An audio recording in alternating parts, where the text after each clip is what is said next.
You started off with an insane story about a 1 month first job. I actually ran away from there. When did you sort of decide to take this decision of a career break? This career break, as I said, has been planned for a very long time. But the trigger was the baby. I want to spend initial 2 years seeing my daughter every day, raising her up. For that, I needed to quit my job. 90 to 95% of my expenses currently are coming from my investments. People are thinking that, I have achieved my FIRE number, but I can tell viewers that it's close to around.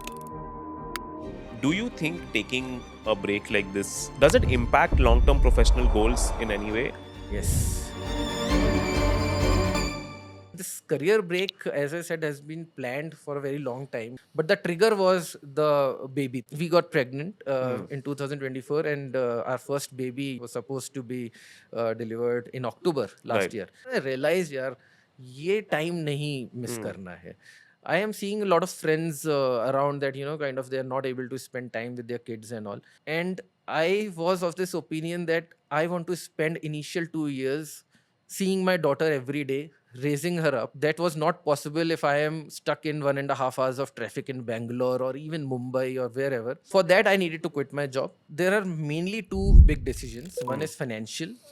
And if it's a break, then what are you going to do after break, right? First point, how much monthly expenses are there?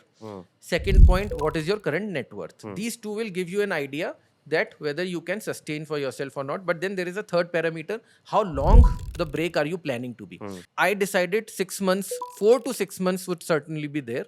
So I have planned accordingly that 6 months ka expenses should be covered by this, whatever amount I have. So 9 months ka I am trying to cover. The difficult part was that what after 6 months? But before we get into that, maybe if you could just briefly introduce yourself for the audience, tell us about your growing years, the education you went through. I grew up in Lucknow in a very middle class family.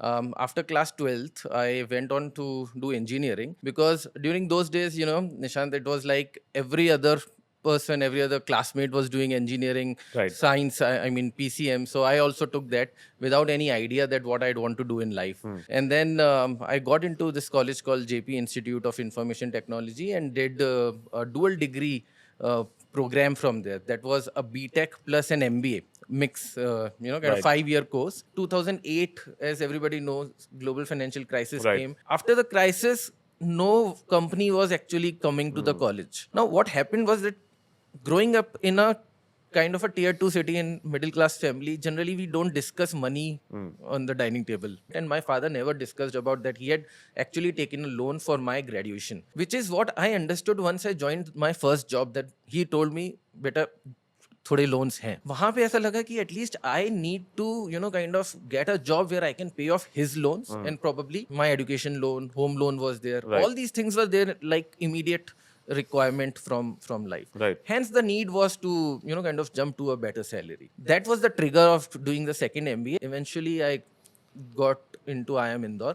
Let's get to your entire career trajectory, especially if you can maybe give us, along with your numbers as well. Actually my first job was in JP Siemens, but I was there for only 1 month and I actually ran away from there. I think JP, what they did was they just hired bulk of us and then they just kind of placed us anywhere they they were liking. Ran away from there in just 30 days, exact 30 days, and I was lucky to find this job in the Smart Cube in Noida.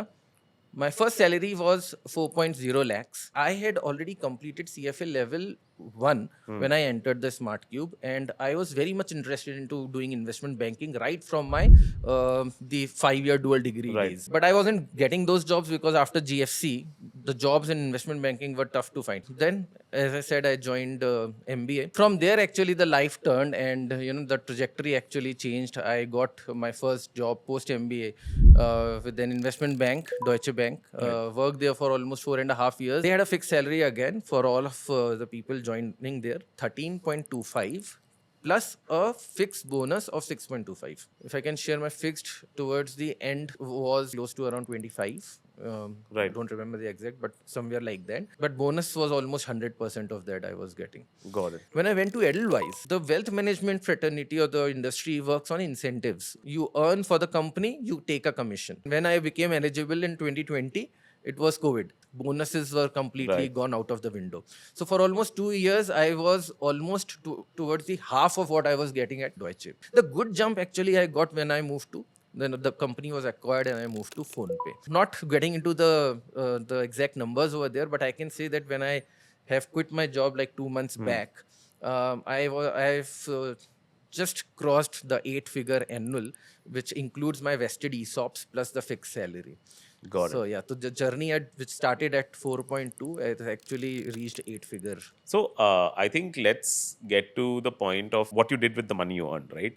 Yeah. Let me ask you this: what was the first investment you ever made? See, one thing which I understood was that you need to start early. And equities is something which I wanted to be more towards it, because after completing CFA level 3, I was giving gyan myself Right. to people ki bhai equity investment karo. One thing I did right from the first job was to take a life insurance, start investing at least 20,000 to start with, and then gradually increased. And third was build an emergency corpus. Right. So these three things, so I started off with, and I tell everybody, at least I did not start with a health insurance immediately. That I should have started. I regret that, but nothing untoward happened. So that was all good. But generally, I tell people emergency fund, health insurance, life insurance, start with that, and then you move on to your investments. What are the key principles you sort of follow while you think about or while you're doing your financial planning? And has that changed over the years? It has to change. It has to change with your increasing, with your changing circumstances of life, increasing salaries and all. The only principle which I have followed always is asset allocation, a proper asset allocation.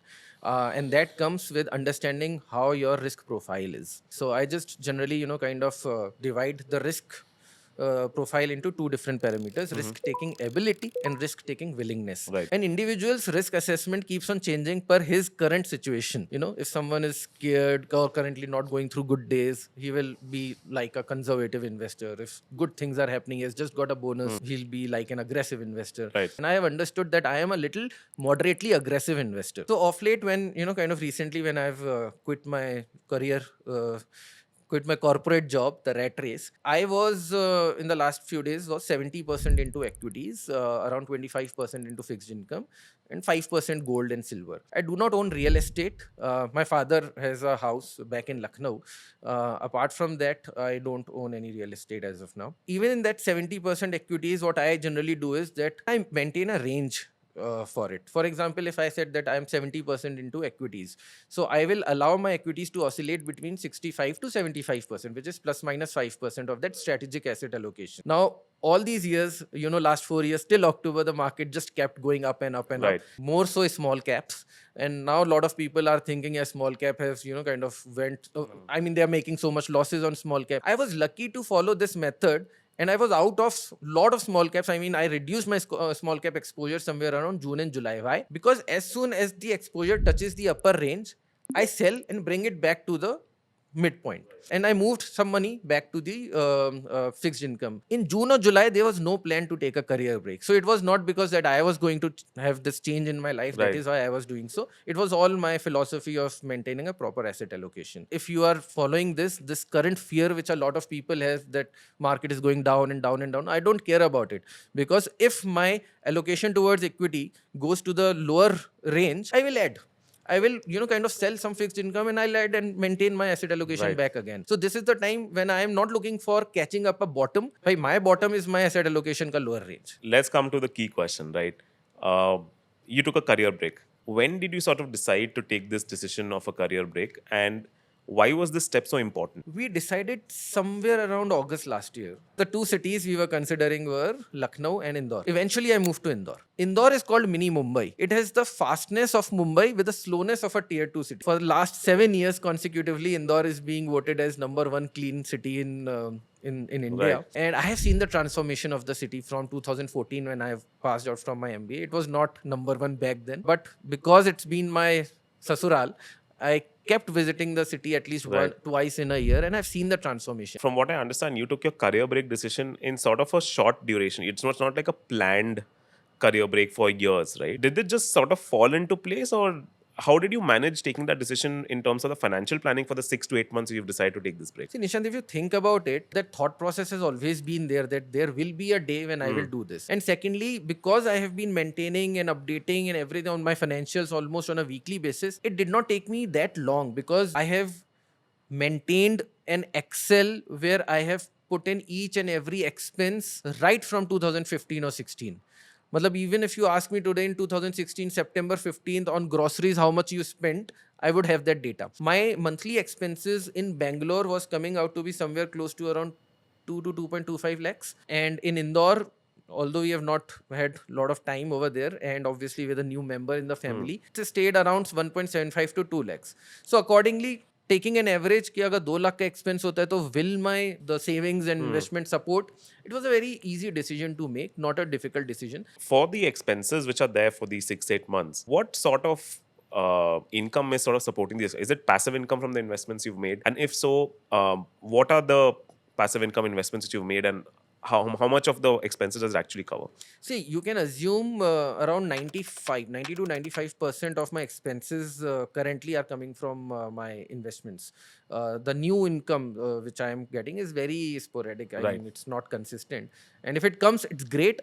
I have not accounted for them, Right. honestly. What I did was that when I was planning for a break, right from January when I have taken the break, for 6 months, I have divided my investments into different asset classes. Like for 4 months of my expenses, I've kept in FDs in the name of my wife, in the name of my parents, because obviously you get a higher interest rate Right. there. My wife has not been working for 1 year, so she is not, so she comes under 0% tax slab. Correct. Then I've kept 1 month in my savings account because see, in 2 lakh rupees, a 4% versus a 6% hardly matters. Right. Lot of people keep on asking liquid में करे कितना करे, amount कितना है 1 lakh. So this is how, for the next 6 months I have planned things, and then I have taken additional 3 months ka buffer which I've kept in a little longer duration fund, which if necessary probably I'll get into that, otherwise it's all good. So all this from equity I pulled out to move into these fixed income asset classes, and then it's sorted. What role or part does your wife play in the financial planning process and decision making? I used to be a very,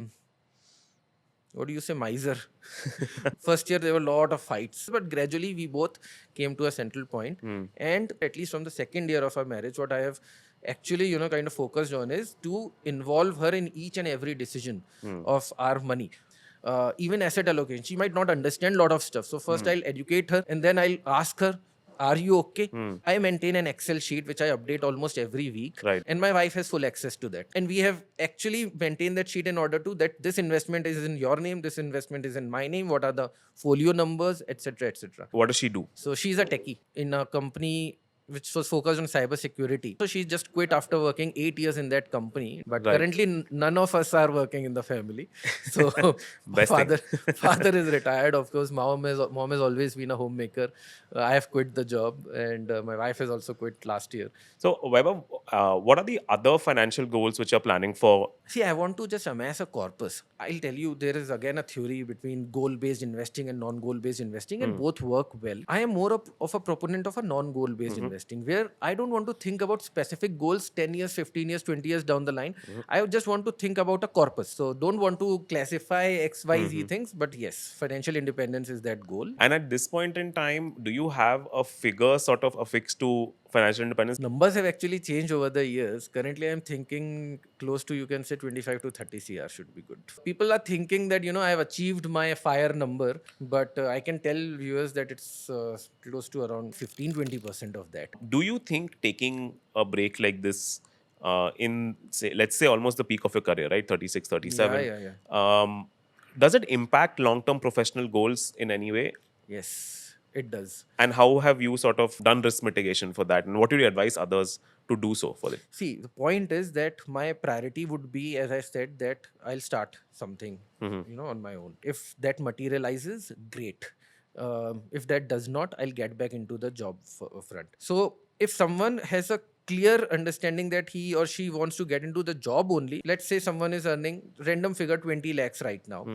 When he or she takes a break 6 months, 8 months down the line, it's not that jobs are waiting for him or her. Then it's a struggle back again. Right. And then if he or she is getting a little less than 20 lakhs, बुरा लगेगा, right? Because someone would expect at least, if not higher, at least similar kind Correct. of. That is why I said that I don't want to suggest anybody to just jump on it. Just look at what you know, how your current skill sets will be applicable after 6 months also, because industry is changing very fast. पता चला अभी आपने कुछ छोड़ा and 6 महीने बाद 1 साल बाद something new has come up. So you need to be aware about that, what is happening in the markets as well. Now that you are on your career break, apart from spending time with your daughter, how are you spending the rest of it? I have started creating YouTube videos. So I'm learning new skills like video editing. I'm learning AI tools, how they work. I keep reading a lot of stuff.